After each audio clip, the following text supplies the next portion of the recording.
Good afternoon, ladies and gentlemen, and welcome to another episode of the Daily Friend Wrap. I'm your host, Nicholas Lorimer, today joined by Dr. John Endres. Today's news stories, we're going to be talking a little bit about the deja vu insolvency case, that the ANC keeps running into big money troubles, and it just never seems to end. We're also going to be talking a little bit about the next head of the National Prosecuting Authority. We're also going to talk a little bit about the ANC's grand plan to save the chrome and manganese industries. And we're going to also briefly mention the latest from the Mahlangu Commission and the Mkhwanazi allegations. So let's start off with this first story. John, it seems like every couple of weeks or every couple of months, we're talking about some version of this story, which is that the ANC has run into some sort of fresh drama to do with its finances. But to make matters worse, it's not even a different problem. Every single time this story comes up, it seems to be exactly the same story that's just gone away and gotten worse. So the ANC is now facing an insolvency application with maybe a year to go until the next local government election. At least 3 of its bank accounts would be attached and payments stopped to settle an 85 million rand debt that the company owes to Ezulweni Investments, which is a company that provided the ANC with stuff during one of its election campaigns. Now, when we saw the reporting on this from, I think it was a report over the weekend, John, or last week rather, John, you sent this to an internal group and you said, "Is this real?" It was like a sheriff's office order and all the things they were seizing from the ANC's office to pay the debt. And it didn't look real at first because it was exactly the same thing that happened a few years ago when the ANC ran out of money previously. And yet here was the story once again. And as it turns out, it was real, and it was just simply, the story coming back to bite itself, or the story coming back sort of from the dead, like a zombie. The ANC, officially speaking, gets about 1.7 billion rand in funding from a combination of private donors and also from the IEC. Every single political party in the country gets funding determined by what percentage of the vote they get. So that's the main way that most of them keep themselves funded. The ANC is now claiming that no, actually they were ripped off by this company and that they didn't owe a debt in the first place.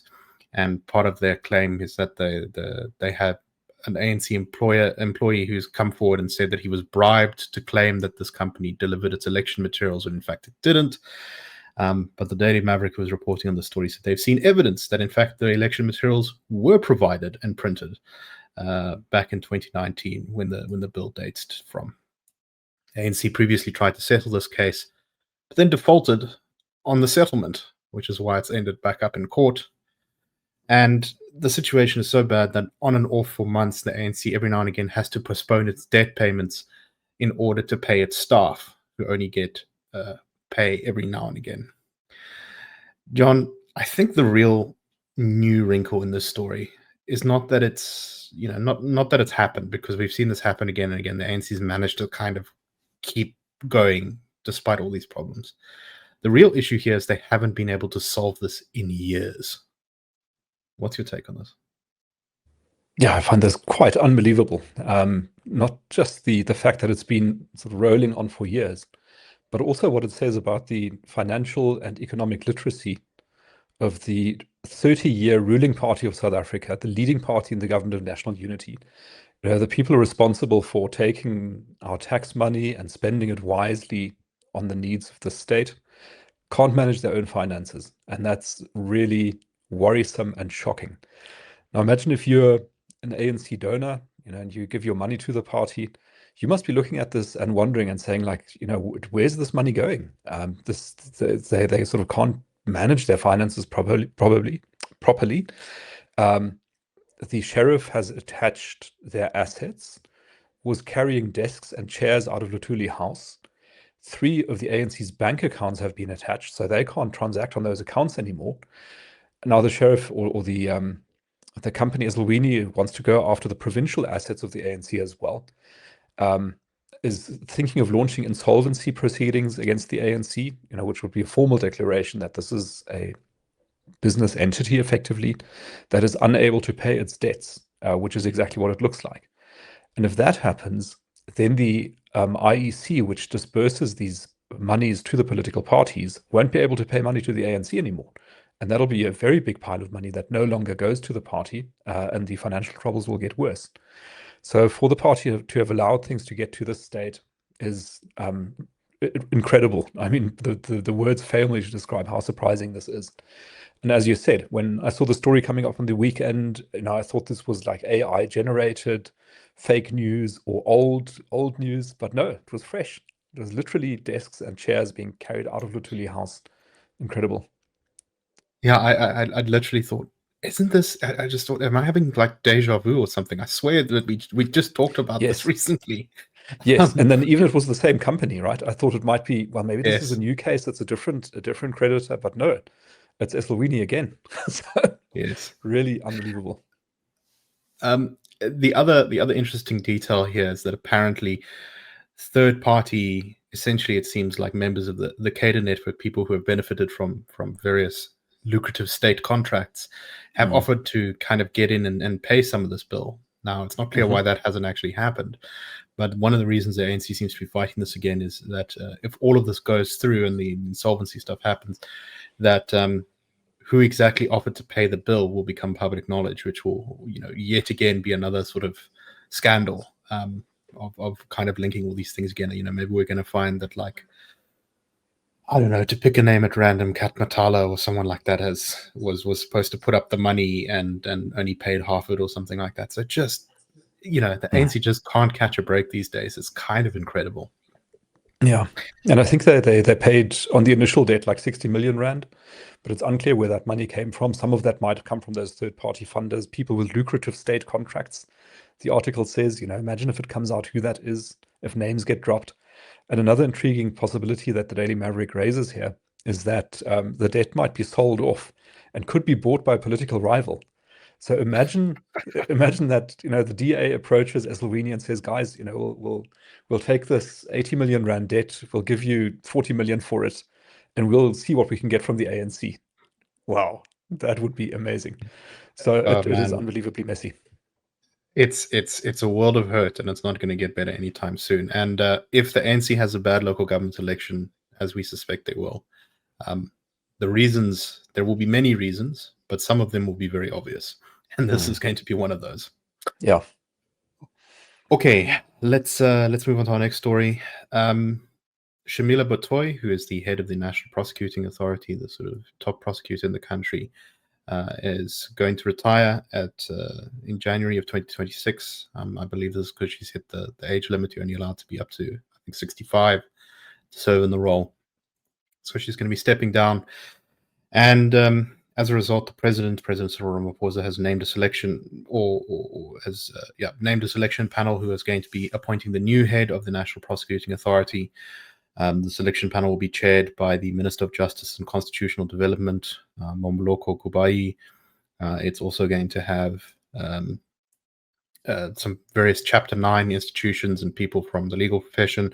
The chairperson of the Human Rights Commission, Chris Neeson, the chairperson of the Commission for Gender Equality, the Auditor General, the chairperson of the Public Services Commission, a representative of the Black Lawyers Association, a representative of the National Association of Democratic Lawyers. Reflecting a little bit on Shamila Batoy, when she was appointed to the head of the NPA, this was just after the Zuma period, and there was all this kind of talk of state capture and how NPA had become, a puppet of the president, or President Zuma. And Batoy was kind of talked up by many people. They said, oh, well, she's good and she's got a good reputation and she'll do the right thing.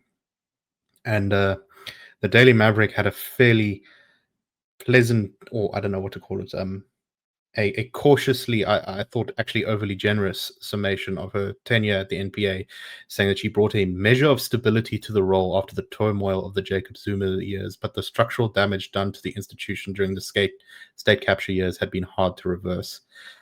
That sounds a bit generous to me, John. I feel like she really did not live up to the hype at all. And instead, we have a justice system that clearly is not willing to prosecute people who are politically connected. What's your take on this? Yeah, that's pretty much also the impression I've got.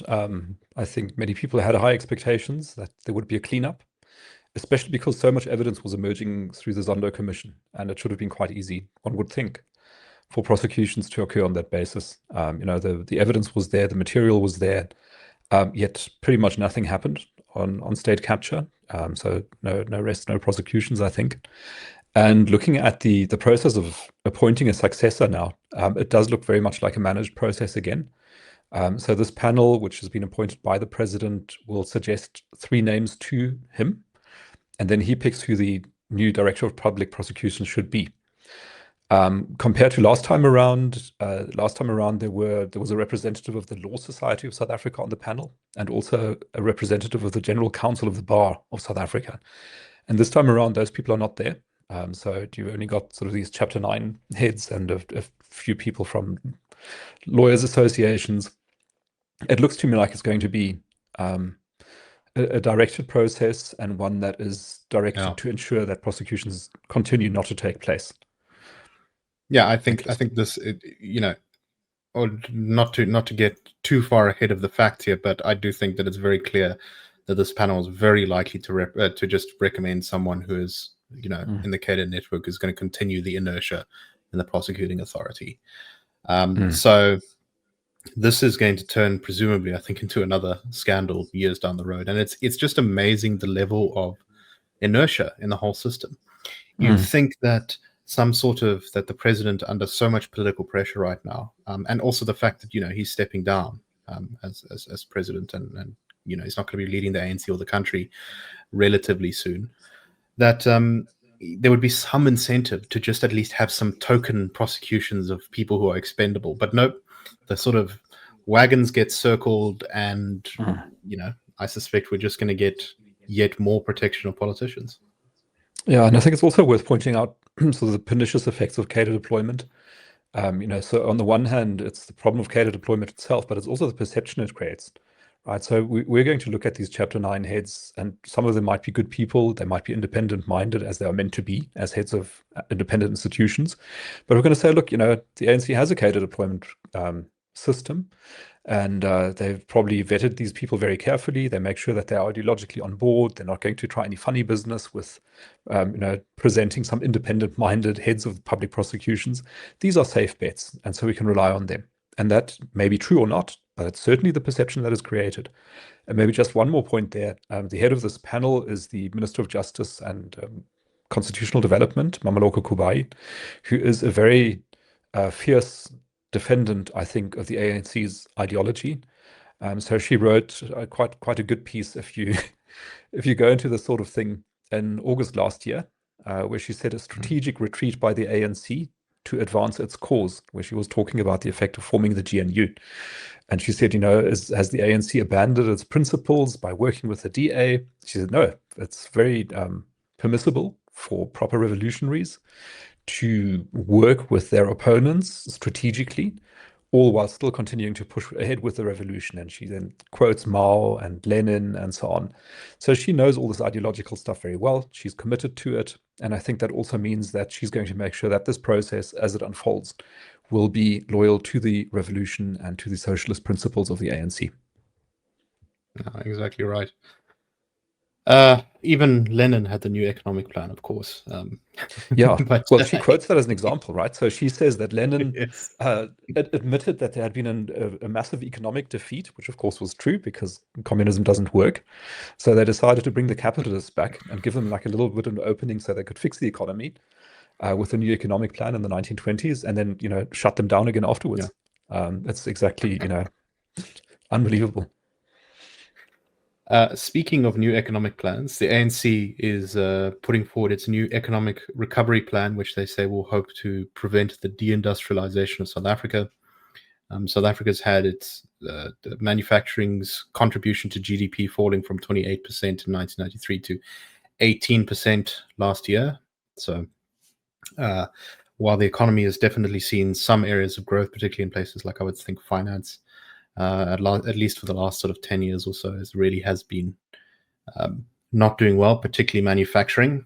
And so, the ANC is now realizing that it needs to at least talk about having some sort of idea of how to deal with the declining industrial capacity. And so it's come out with a 10-point economic plan, which has been adopted by its National Executive Committee to, it says, to prevent the deindustrialization. And the thing they're going to be focusing on first is the chrome and manganese industries. South Africa is a significant player in those markets of chrome and manganese. We have 70% of the world's chrome reserves and 80% of the manganese resources in the world. However, whereas we used to produce a lot of the sort of chrome metals in smelters here with cheap Eskom electricity is not so cheap anymore. So nowadays it's cheaper to ship that stuff to China, where they process it there. The ANC wants to bring this stuff home, and their plan is they have various things. Some of it is stuff we've heard before about improving the logistics infrastructure in our ports and our rail. Some of it is export controls to prevent illegal sales of chrome to overseas markets without government approval. Some of it is tariffs to prevent competition locally. And it still seems to be the same old state-driven process that we've seen so many times. Industrial policy attempting to kind of pick winners or losers. In this case, government's decided that chrome and manganese is the thing we need to protect. And so, we're going to get another attempt to develop the whole to develop a government intervention plan, subsidies or to make cheap electricity, that kind of thing. John, speaking of deja vu, this feels a lot like every single other economic and industrial plan the ANC's ever put out. So I suspect we're once again going to have similar results, which is not good. I don't know. Am I being too negative? No, I think you're being appropriately skeptical, because yes, we have seen this before. We have seen very interventionist policies from the ANC. This is more of the same.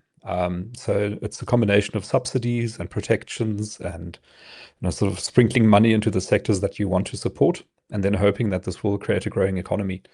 And the thing is, you get these isolated. And can I just add, it's also got language in there about professionalizing the project management cadre, establishing cross-government cooperation, rig fencing, catalytic projects, critical mineral strategies, and these are two of the critical minerals. And you think, this is just like every single time, every year, the ANC promises to professionalize the public service and the cadre and whatever. And we've all seen how that worked out so far. Yeah, exactly. And I mean, also notable is the things that we're not seeing, right? So we're not seeing anything about strengthening protection for property rights. There's nothing about simplifying the mining regulations and mining laws to improve, investment conditions in those sectors. What we're seeing is some talk of a preferential electricity rate for smelters, right? So you give them cheap electricity so they can at least work more or less. What is, of course, not stated is that cheap electricity has to be paid for by other people paying more for it, and that's you and me, right? So we're going to pay more for electricity so these smelters can run, just so we can get some industrial production going. And one of the reasons that the electricity cost is so high in the first place is because Eskom was run so badly for so long. So it's a sort of entirely self-created problem. And then, as you say, the money to subsidize the cheap electricity that they would use here would come from the sectors that are already actually producing wealth. And so I guess, for example, some of that money obviously is most of it's going to come from, income tax and all that, but effectively some of it will be coming from finance. So you're saying this part of the economy works, so we're going to take resources from there and use them to make expensive chrome that may not actually get made in the end because labor regulations and all these other things make it so difficult to make a running business here. It's just, exactly. This is why we wonder why we're in the same place over and over again. Yes. And I think the big takeaway here is that every time you intervene in the economy and you try to, favor some sector, you're creating distortions that create a cost somewhere else. And then eventually what happens is the government will see that cost and say, oh, damn it, we've got better do something about that. Support another sector, which is more subsidies or more protections, which creates more distortions. And it's sort of this hamster wheel of trying to catch up with all the problems you've created through your policies. And that's not the way to solve them. Ultimately, if you want the economy to work, you've got to free it up, and you've got to let capital decide where it wants to be invested, because it pays the cost for making a wrong decision, which the government doesn't. And that's what needs to happen. Capital has to feel comfortable in South Africa being invested. People have to have the impression that they can make money in South Africa. They need to have certainty on long time horizons. Now, we heard a presentation yesterday, Nicholas, about mining, about the time until a copper mine becomes profitable. What was it? 2 decades. So imagine, you're the investor and you're being expected to sink money into a hole in the ground, basically, for 20 years. Because after those 23 years, I think, was the years 23 that years, the that's right, speaker yeah. gave us. Mm. If everything works out nicely, then after 23 years, you start making money. But if you've got a government like this one, which is, introducing tariffs and subsidies and restrictions and beneficiary industries and labor regulations and threats to property rights, left, right, and center, you as the investor say, well, I can't plan with that. And the risk is just too big. I'm not going to do it. You've probably covered that 3% transformation fund idea already on the show. But again, this is another way of making it more difficult for investors to make a case for them to invest in South Africa, because they have to factor in another cost on top of all the risks they've got already. It's not a good pitch. Indeed. All right, let's move on to our very last story. Just a sort of brief overview of what's going on so far. So after taking a break to accommodate some people who were not able to be there, the Matlanga Commission has resumed. And Lieutenant General Mkhwanazi has been once again on the stand talking about things. One of the things he mentioned that I thought was eye-catching about this was that he said that the state security agency, or crime intelligence at least, is spying on MPs. He said, crime intelligence has gadgets till this day that are used to listen to all of you here, referring to the MPs. He said while giving evidence.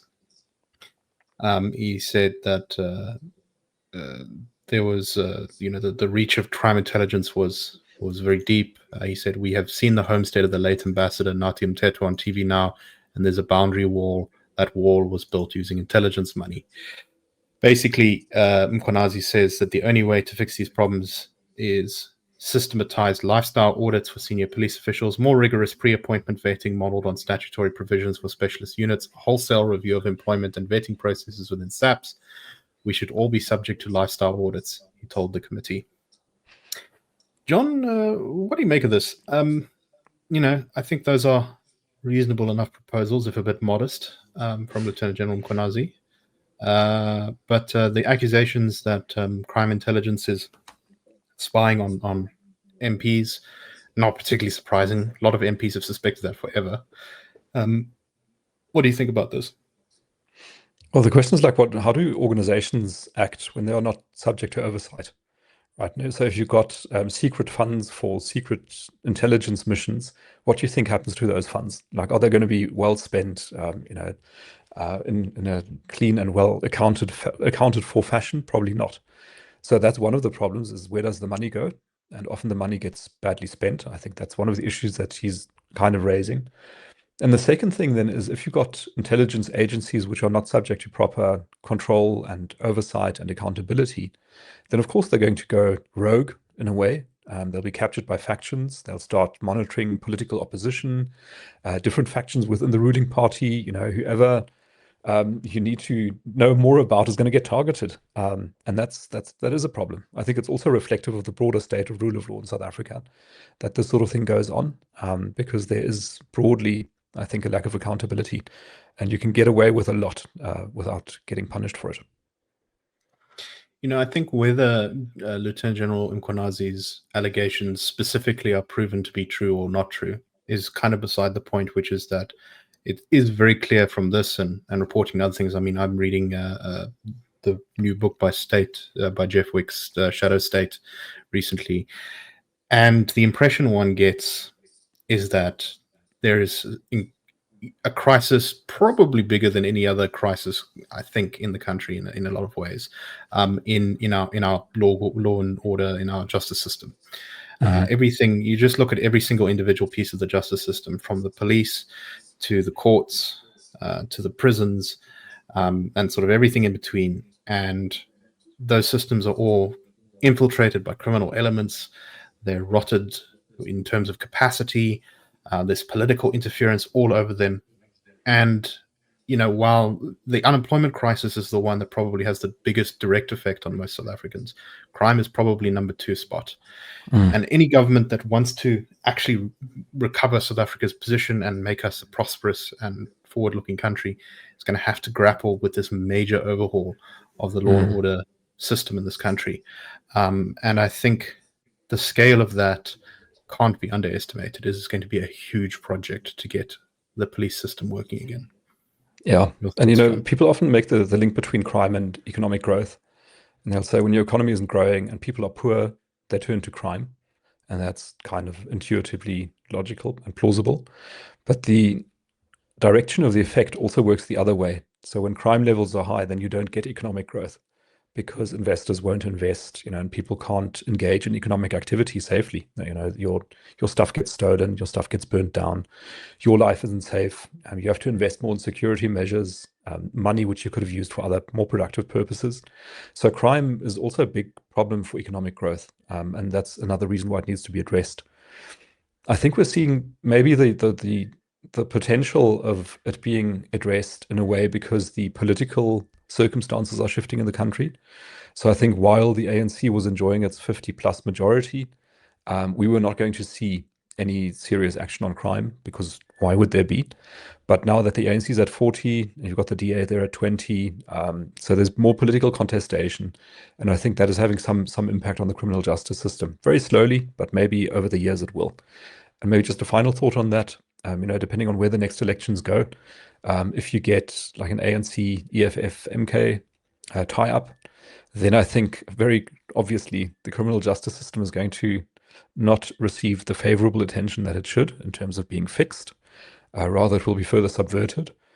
So if there's to be any prospect of it getting addressed, it will have to be the DA involved in some capacity, and some other, righteous parties, whatever there might be out there. Otherwise, it's not going to happen. And if that doesn't happen, then we don't get the economic growth and the country doesn't improve. So the politics here plays together very closely with the economics, and it's intermediated by crime, among other things. I just one more point on that. I think that putting it mildly to say that the criminal justice system won't, it'll be further subverted. I think in that kind of coalition agreement between the ANC, EFF, and MK, you would see very, very fierce contestation between those parties and within those parties for control of those institutions.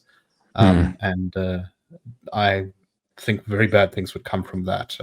I'm imagining things like political murders, and just a general kind of sense of chaos. Yeah. So yeah, no, not a positive prospect to look forward to. But as you say, the sort of the wind has shifted on some of this stuff, and I think South Africans are just basically fed up. And I doubt status quo will hold for that much longer. Yeah. Okay, that's all the time we have for today. We hope you found today's show interesting. We will see you tomorrow on the Daily Friend Show. Cheers, everyone, and have a wonderful day. Bye-bye.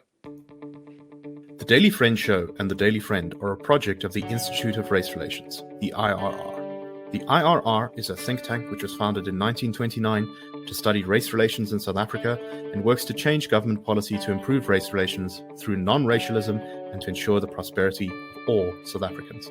If you like our work and would like to support us, please go to irr.org.za and click Support the IRR. Or you can go to thedailyfriend.co.za and click the Fund Us button.